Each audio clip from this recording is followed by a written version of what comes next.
In this video, I'm going to be talking about the anime Blue Lock.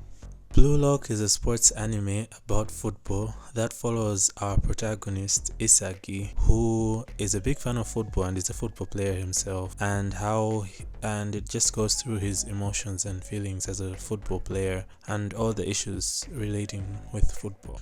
The story begins with Isagi playing a football match, and in this match he's about to score a goal, but as he's about to score a goal, their coach tells him that football is not a one-man sport and that he has to pass the ball. So he passes the ball to one of his teammates, and then his teammates hits the ball, but it fails to enter because it hits the goal post instead of the goal. So the other team pick up on this missed ball, this ball that has been deflected from the goal post, and then they score the goal.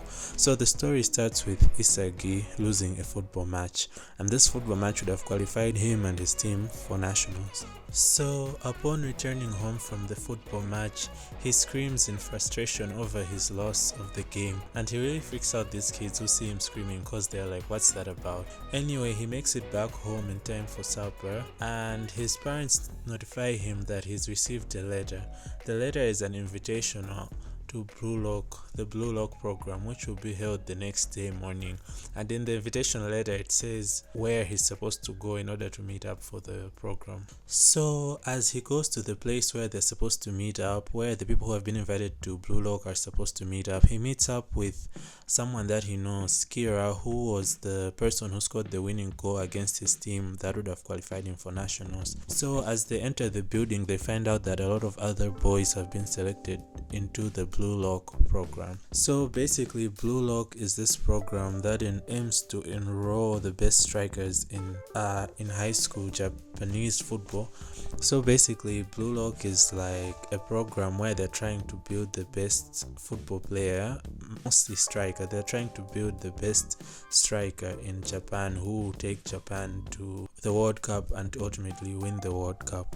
So we are introduced to Igo-san, who is explaining the Blue Lock program, and he's the overseer of Blue Lock and what's going to be happening in Blue Lock and handling all these players and everything. So we're introduced to Igo-san, who explains why Japanese football is weak and why Japan hasn't taken the World Cup and why Japan is a weak football nation. So as Igo is explaining the Blue Lock program, Kira stands up and says everything wrong with Blue Lock and why he can't enroll, and all the other guys also explaining the issues. And basically Igo-san tells them that this Blue Lock program is a once in a lifetime opportunity for them not only to just be some high school football player, but to be big and to be well known internationally and to be recognized and to take Japan into the winning league, into the winning streets. So basically we see our protagonist Isagi, after Igo-san convinced them that this Blue Lock program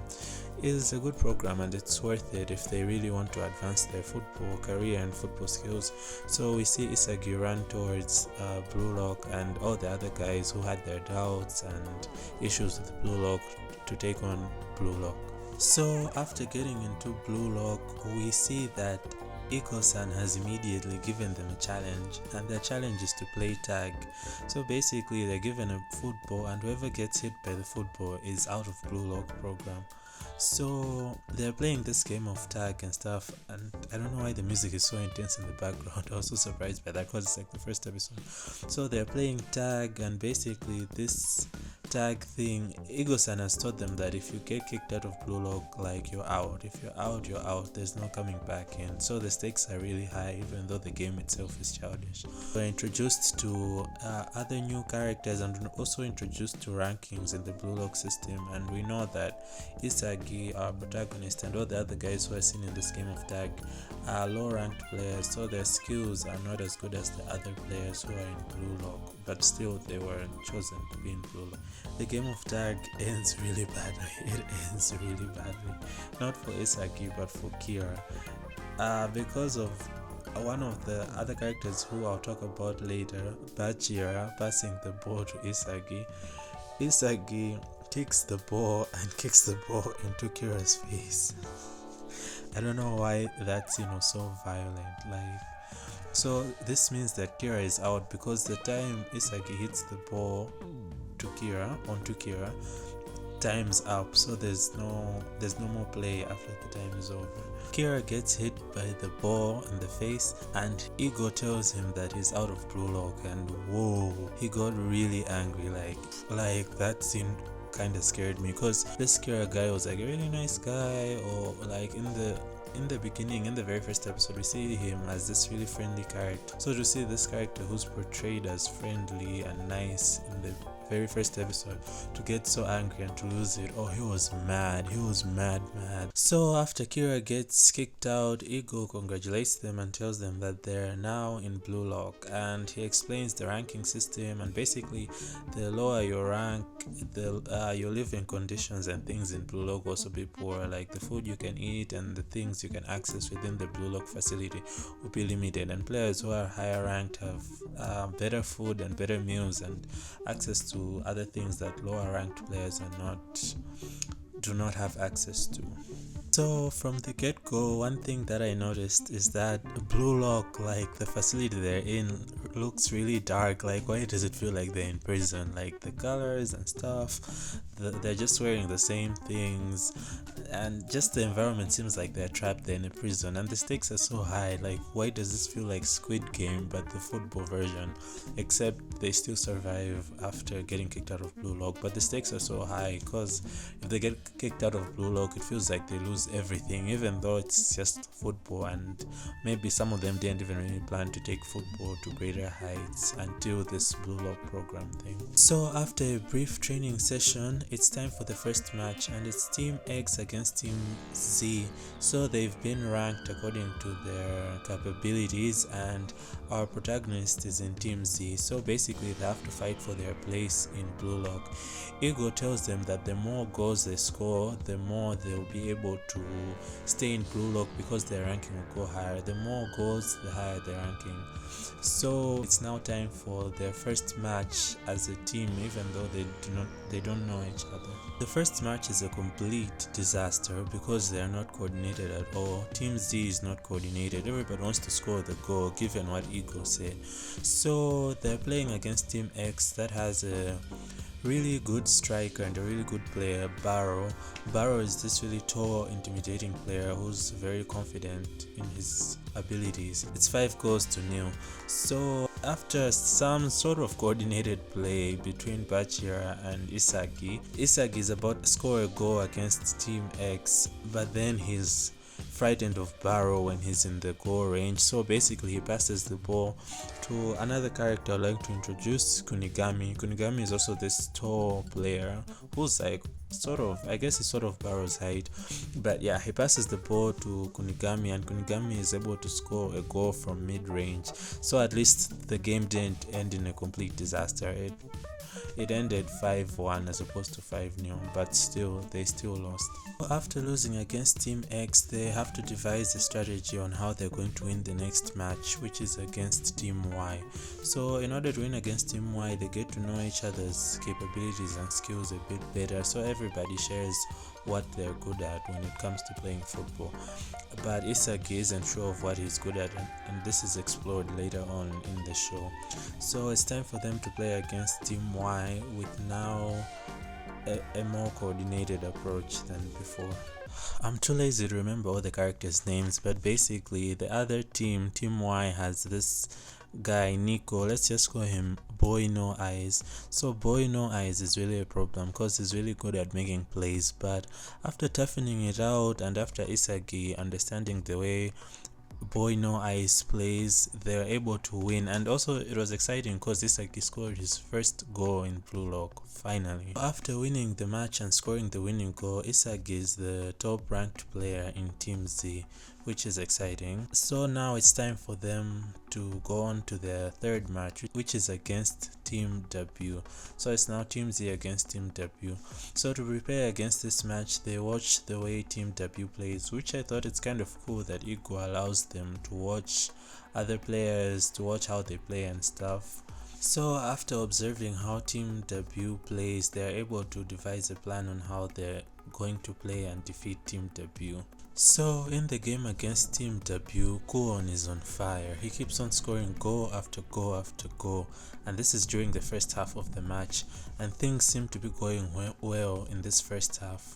So in the second half of the match, Team W starts retaliating and they start scoring goals as well, and this creates some sort of panic between Team Z because they thought that they're just gonna win easily. Now Isagi notices that there's something weird about Kuon. He's acting kinda sus, and then it's revealed that actually Kuon gave their plays to Team W, so Team W knows all the strategies and plays Team Z was going to play against them. He basically betrayed them. This really annoyed me, and it was just kind of dumb. Like, why would you betray your team? Yes, the person who scores the most goals gets to keep on staying in Blue Lock, but still, even if Kuon stays, what's the point? Like, the other team members and the other people in Blue Lock will not be able to trust you if they know that you betrayed your team in order to win. So what if there's another activity or thing where it has to be a team play, like anything involving a group or team? Who's gonna wanna work with Kuon after that? So I thought the whole betrayal thing was just kinda dumb, but anyway. After Kuon betrays his teammates, Team Z, he says he's now going to play against Team W. So now it's going to be 12 against 10, which is completely unfair, and I can't believe Ego just agreed to that. Like, how are you going to allow them to play 12 against 10 when it's supposed to be 11-11 in a standard match? But anyway, it is what it is, since Kuon has said what he wants to do and he's made his point clear that he wants to betray them and he just wants to advance by himself in this Blue Lock program since he scored the most goals now. So now it's 12 against 10 and it looks like it's going to end badly for Team Z, not gonna lie. Like, you think that they're going to lose, but then right at the last moment Chigiri comes through. So when everybody was sharing their special skills or abilities in the very early episodes, Chigiri never said what his special skill was, but it turns out that his skill and his ability is running. He's very fast, he's a speedster, he's probably the fastest person in Team Z. So he comes through, but basically for him to come through with the goal, he had to break down the chains that were holding him back. When he was younger, he got injured, so because of the leg injury, he was afraid to play soccer at his fullest. He was afraid to run at his fullest, but he didn't want to give up on Blue Lock, and he didn't want his story in Blue Lock to end right here. So he came through and he broke the shackles that were in his mind that were hindering him from playing to his fullest, and his speed came through and he was able to score this really cool goal, and it was actually his first goal, I guess, now here in Blue Lock, and it was an epic moment, and Team Z won even though the odds were against them and it was 12 against 10. It's not over quite yet. There's still one more match left in that division, so the next match is going to be Team Z against Team V, and this is about to be the hardest match yet because Team V has the most skilled and the most qualified players in that group division.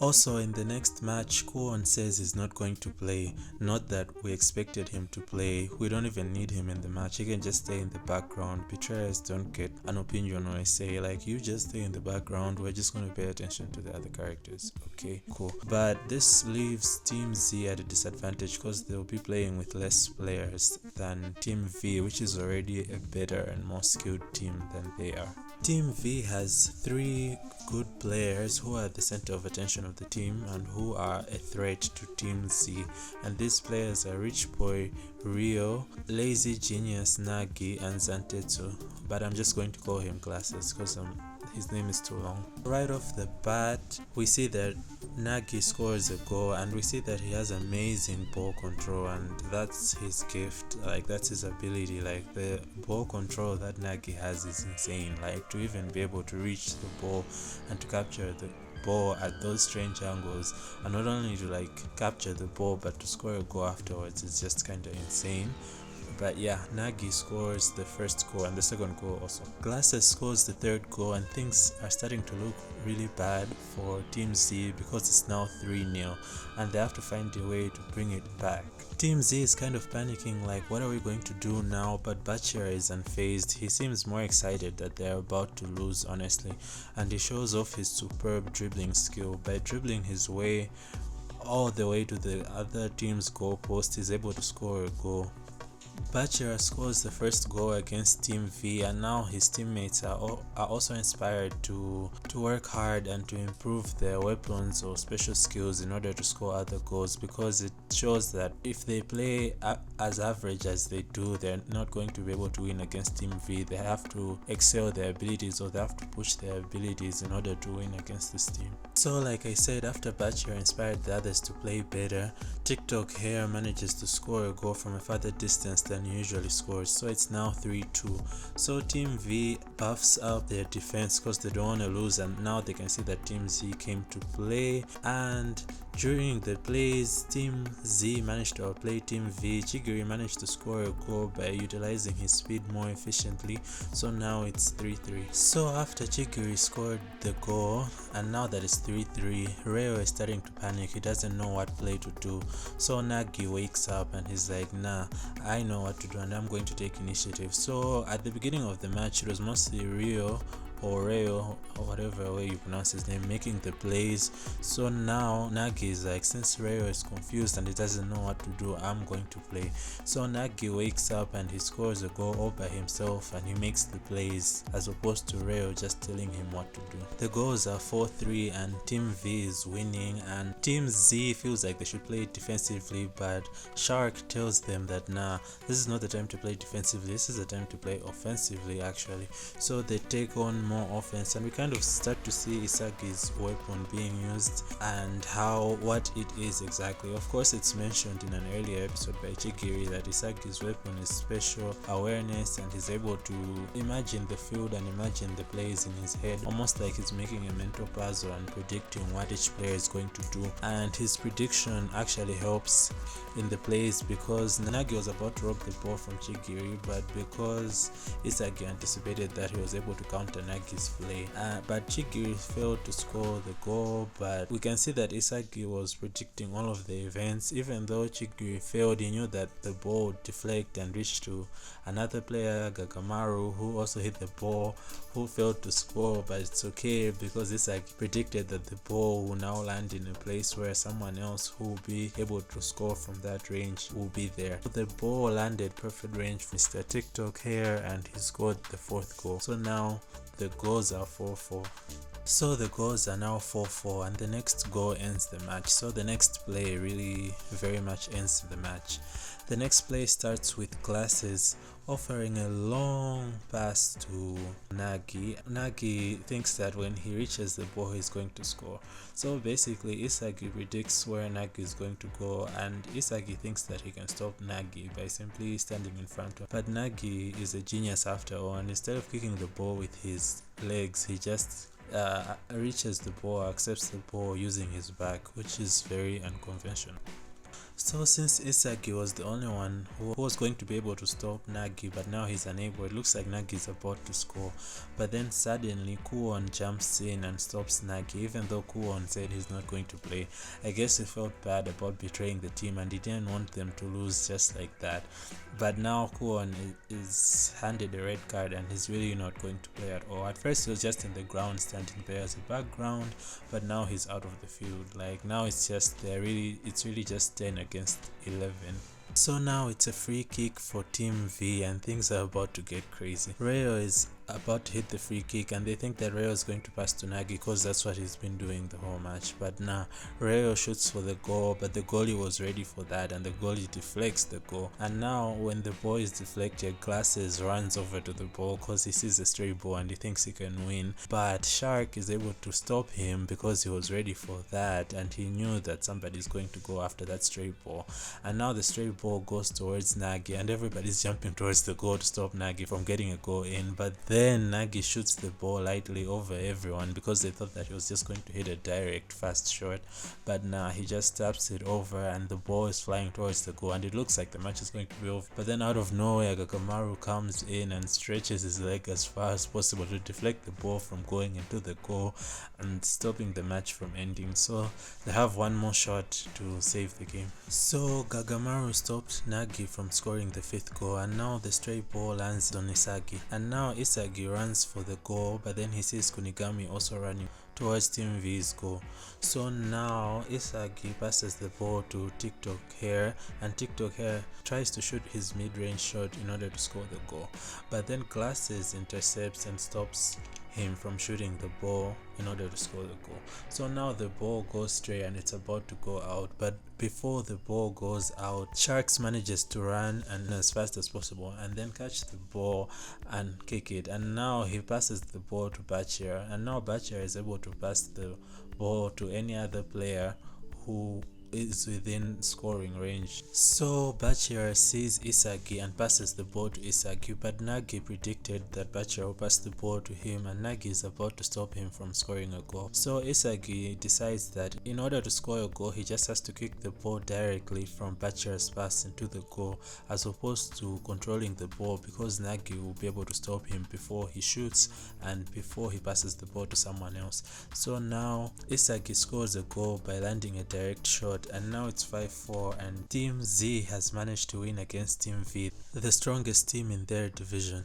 So now after Isagi scored the winning goal, Team Z is celebrating and TikTok here is inviting Kuon to come celebrate with them, but Sharks intercepts and says that he's a betrayer and stuff, but still invites him to still celebrate with them, and then he punches him on the ground, which is well deserved after that betrayal, because they wouldn't even have struggled that much to win against them if he was playing as a normal player outside of the betrayal thing. They have won the match and now they're about to go into the second phase of Blue Lock, and Ego also shows us other players from other teams who will be moving on to the second phase of the selection.